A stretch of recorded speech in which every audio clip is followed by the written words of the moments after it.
Hi and welcome back. Today we're gonna be talking about Destiny 2 Monuments of Triumph. It's the final content update for Destiny 2. And honestly, it's a really good update. It's such a shame it's going out on this one because it's quite frankly incredible. Both story-wise but also content-wise.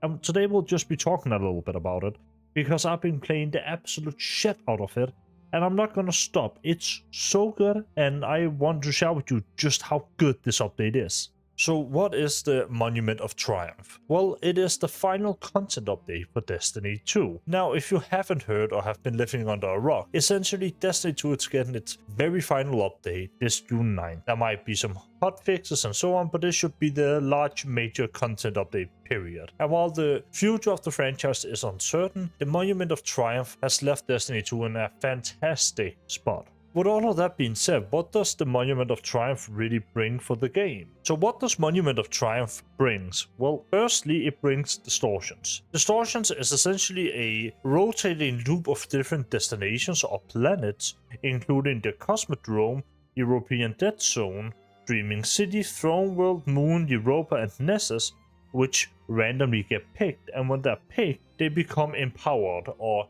heroic you might say. Enemies hit harder, they drop better and unique loot, they drop higher tier weapons. There is these new distortion events which happen after you complete a public event where you get to fight even stronger versions of those enemies and get even more new stuff. It is honestly really fun and quite frankly has really revitalized the old destinations again. Just the other day, I was on the moon just grinding out some of the distortions for the weapons that they drop. And some of those weapons are really quite powerful. And while you can say the game is dying so it doesn't matter, well, honestly, kinda true, but at the same time, it's also just a case of it's fun, you know? It's fun to grind these sort of things, it's fun to see people around in mass again, and it's something that I haven't seen for a while, and it brings some good old warmth to my old heart. There is also a Pantheon raid gauntlet. Now, I have not played any of these yet. I did play the original Pantheon a few years ago before the final shape drop and have gotten the Godslayer title. However, the new one I haven't touched yet, but I do know what's in it. Firstly, and probably the thing that I'm most excited about,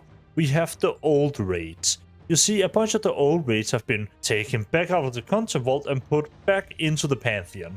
Not entire raids, but specific encounters from those raids and a few drops. These include things like Callus, Arragus, and of course, Scourge of the Past. It is incredible and a lot of fun. I'm so happy to see them back.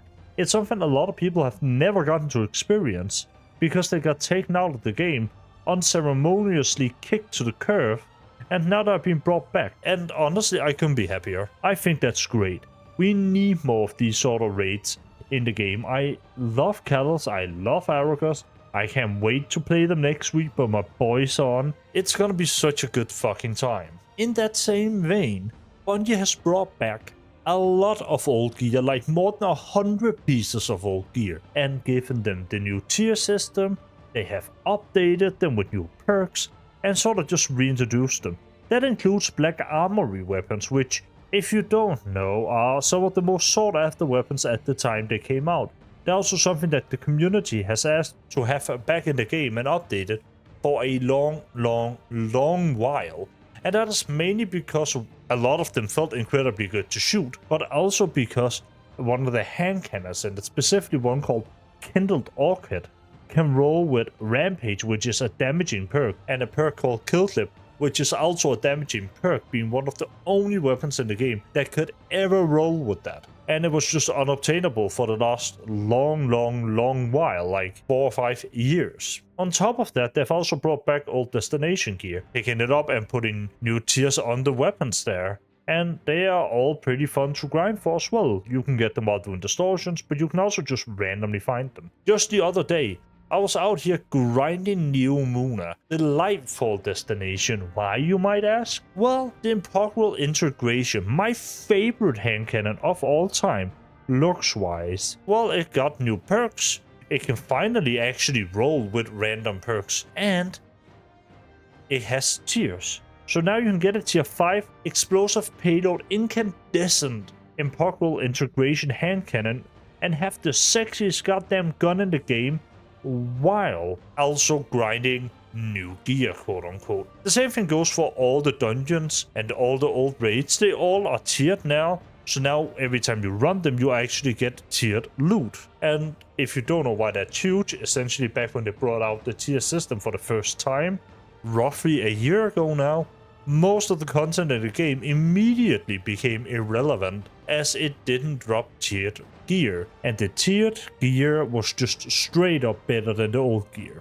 And now everything in the game drops it. And in largely the same way, most old armor now drops with armor perks. You see, just a few years ago there wasn't anything really interesting about armor, you just want some stats on them and that's that. Nowadays, all armor have been updated with the new armor stat system and with armor perks where they have different set perks depending on the armor. And finally, it isn't just some useless ass piece of shit perk. Most of them seem genuinely kinda impactful and at the very least are kinda good. And honestly, couldn't be happier. I've been grinding for some of them as well. Specifically the one in Shattered Throne where you get an overshield for finishing an enemy. So you become like a lot tankier. It's fucking great.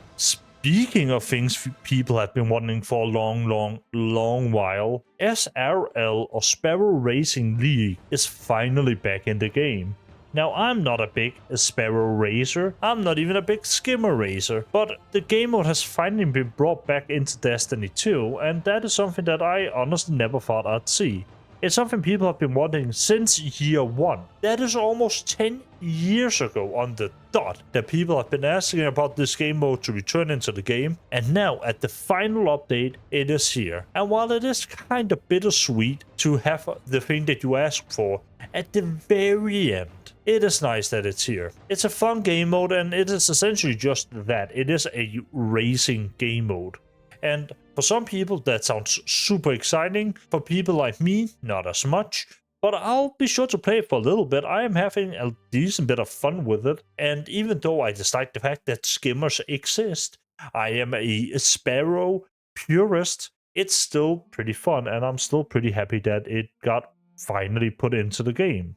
In that same vein as something people have been wanting for a while, the reason I quit is finally not here anymore. You see, back in Destiny 2 Renegades, I mentioned that if the portal wasn't taken out of the game, I don't think I'd keep playing the game. And I didn't. You see, the portal was genuinely so annoying to interact with and something I disliked so much it took the fun out of the game for me, and I eventually just stopped playing.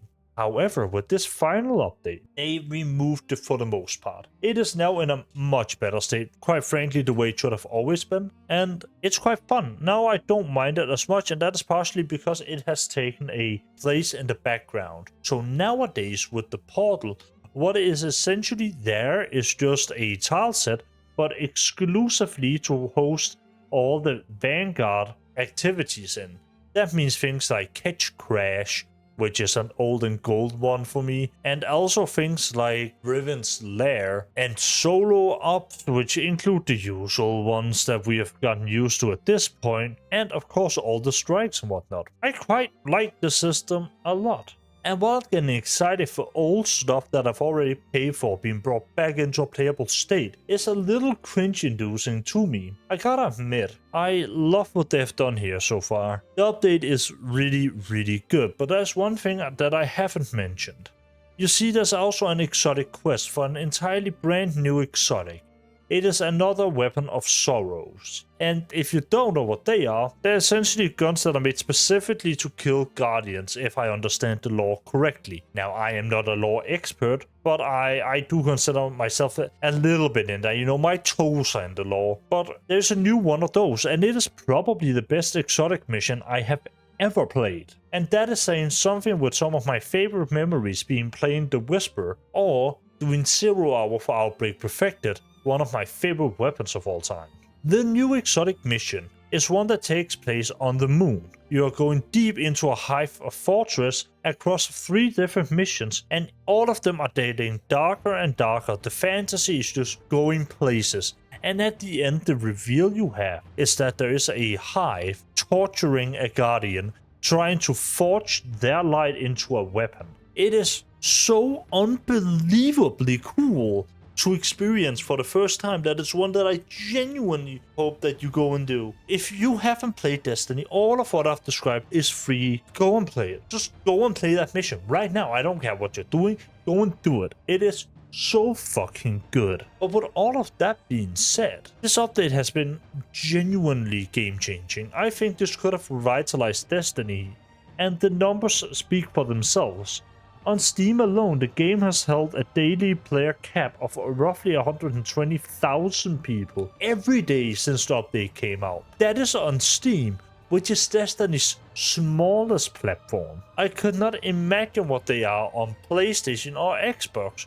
Or rather, I could, because there is a thing called Population Report, which you can check there. However, I haven't done that. But overall, the update is great, and it is a nice way to say goodbye to a good game. However, the not so nice part is that you gotta say goodbye, because they do set up some story beats and some threads throughout this update that are obviously probably never gonna be resolved. It is in essence a way to showcase to the players what the developers have been working on, which included a battle with the final god of the universe, because the witness was apparently just a trick, a facade. The flower game was true all along, which is some deep lore shit I don't fully understand and I hesitate to explain, so I don't get crucified by the people who understand the lore infinitely better than I do. What I can say is that even from somebody who doesn't understand the lore super deeply, man, the things that they set up were cool. There are things like Sir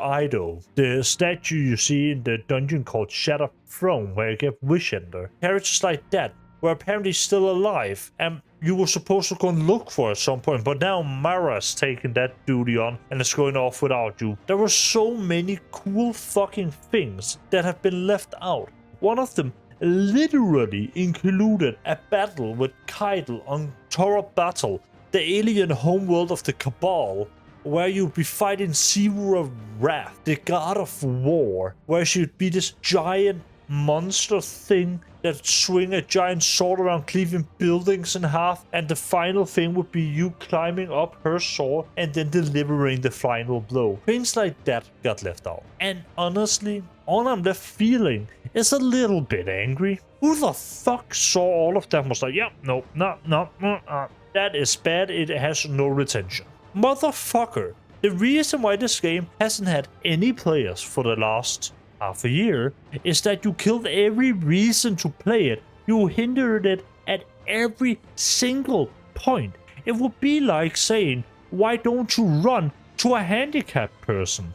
The reason why he doesn't run is because he doesn't have the legs, bro. Like, yeah, if you decapitate me, I'm gonna have a bit of trouble trying to walk. Who would have thought? And in essence, Destiny's story is just that. It's a game that has been corporately handicapped and decapitated at every single given point. And it is such a fucking shame, and it's something that genuinely pisses me off. I have to admit, if it was just a case of bad game, then I wouldn't really care. Or if the story ended and then, you know, the game shut down, that would also be fine. But the way things are ending just feels so wrong. You can feel the passion the developers have for Destiny. You can feel the passion the community has for Destiny. Shit, you don't even gotta go that far. Go to X every post PlayStation makes. There is somebody typing Destiny 3 beneath it, and I am that guy.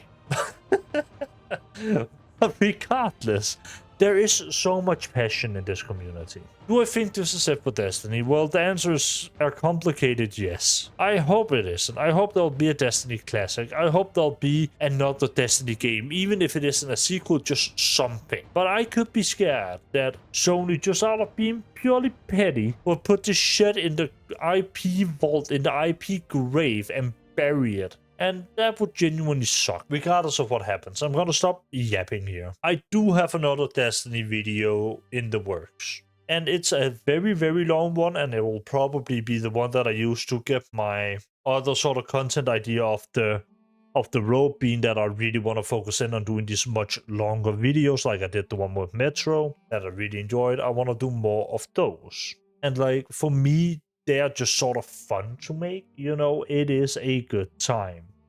And I'd like to do the same thing for Destiny. It is my most played game ever.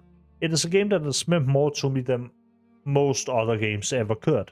And it's one that I don't think I can leave behind before I've done that. So please indulge me as I go into venture into the very deep, dark pits of that project. That being said, that will probably not be out for a long time. There's still months probably of work ahead of me, just from playing the games and cutting and editing and so on and so forth.